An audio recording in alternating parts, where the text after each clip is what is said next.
Hello, my fellow weirdos. How are you? You all know I love talking about the random stories that inspire me to make videos, and guess what? Today's no different. Recently, I was watching some streams over there on the good old Twitch universe, and no, not some mic deep-throating hot tub streamer. I stick to the Borderlands Division and Destiny communities, respectively. But if that's your thing, no judgment here. Just make sure you wash your hands when you're done. I don't want you touching my sparrow or something. And one of these days I'm gonna get through a video without laughing. Anyways, something I always see pop up is someone talking about buffs and debuffs. I never really paid too much attention until I saw someone using 2 empowering buffs in Destiny. It's not their fault, they didn't really know, and were given some bad information, which kinda sucked, but it bothered the hell out of me. So I broke out the keyboard and went to town like any concerned citizen would do, and explained to them in a very condescending tone that they were doing it wrong. Call me Karen. I'm joking. I wasn't condescending at all. Actually, we became friends.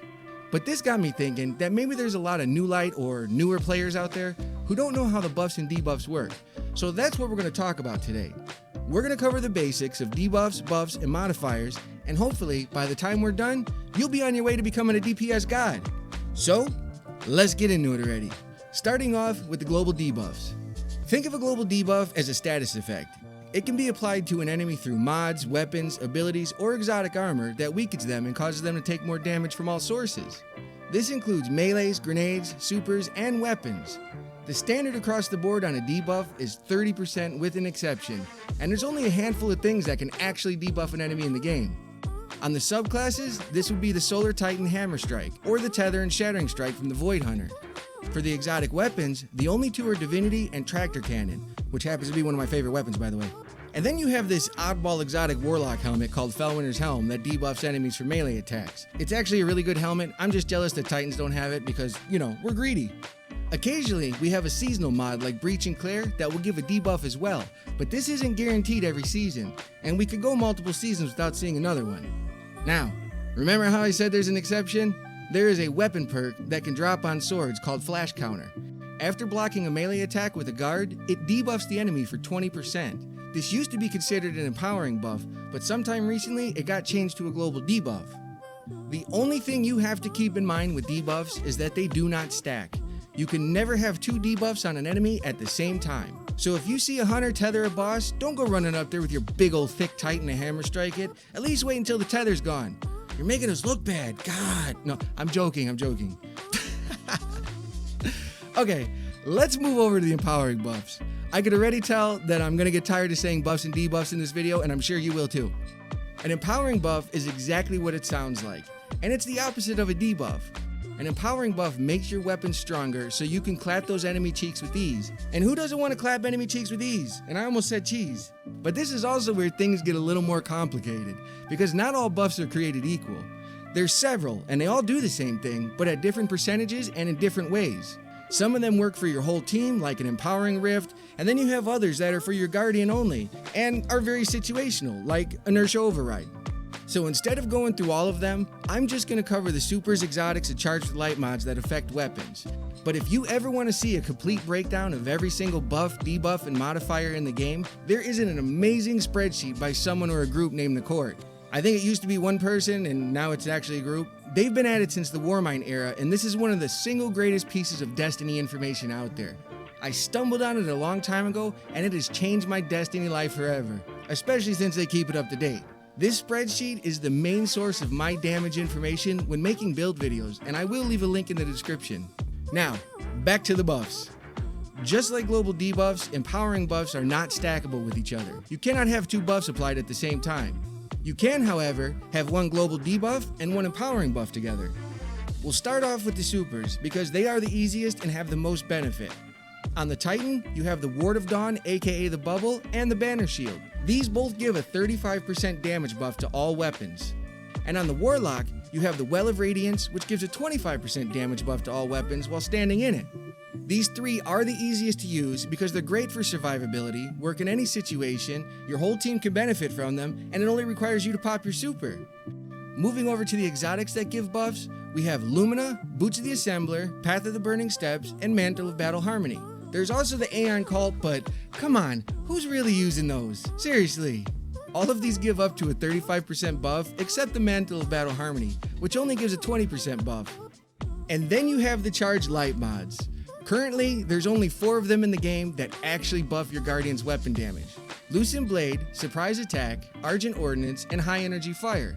Loosened Blade and Surprise Attack gives a 35% damage buff, Argent Ordnance gives up to a 25% damage buff, and High Energy Fire only gives a 20% damage buff.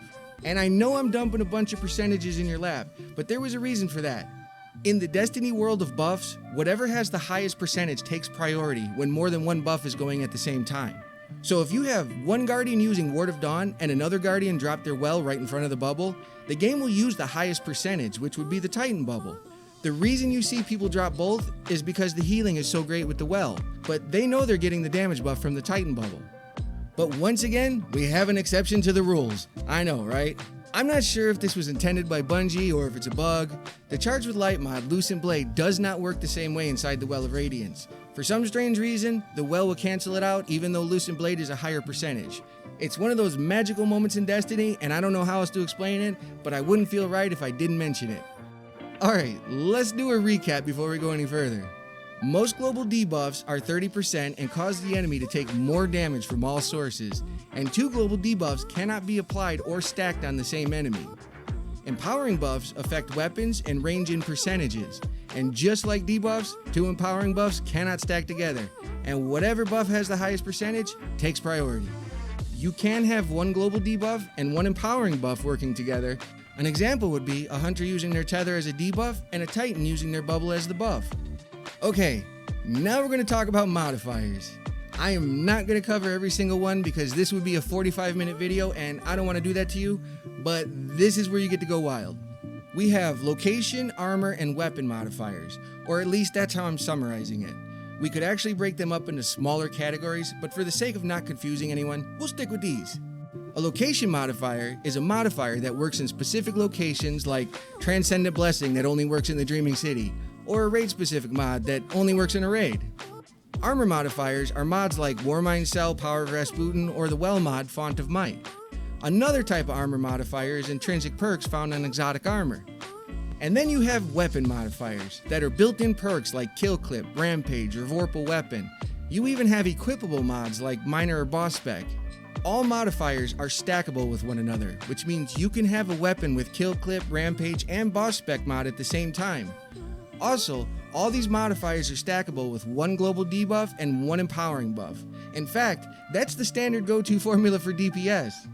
Some good examples of this would be something like a tether from a hunter as your debuff, a titan bubble as your empowering buff, Power of Rasputin and Vorpal Weapon as the modifiers.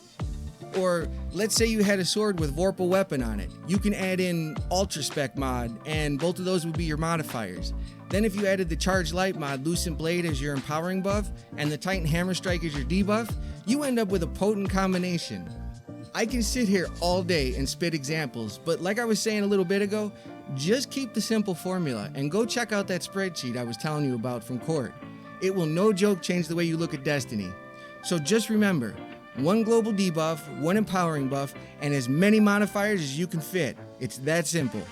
I really hope this information helps you some, and if you have any questions, feel free to post it in the comment section. And don't forget the link for that spreadsheet will be in the description. Now I better read about you pillaging hive villages everywhere in a future TWAB. If you found this video helpful, a like would be greatly appreciated, but more importantly, just be a good person to one another and have a fantastic day. Thank you!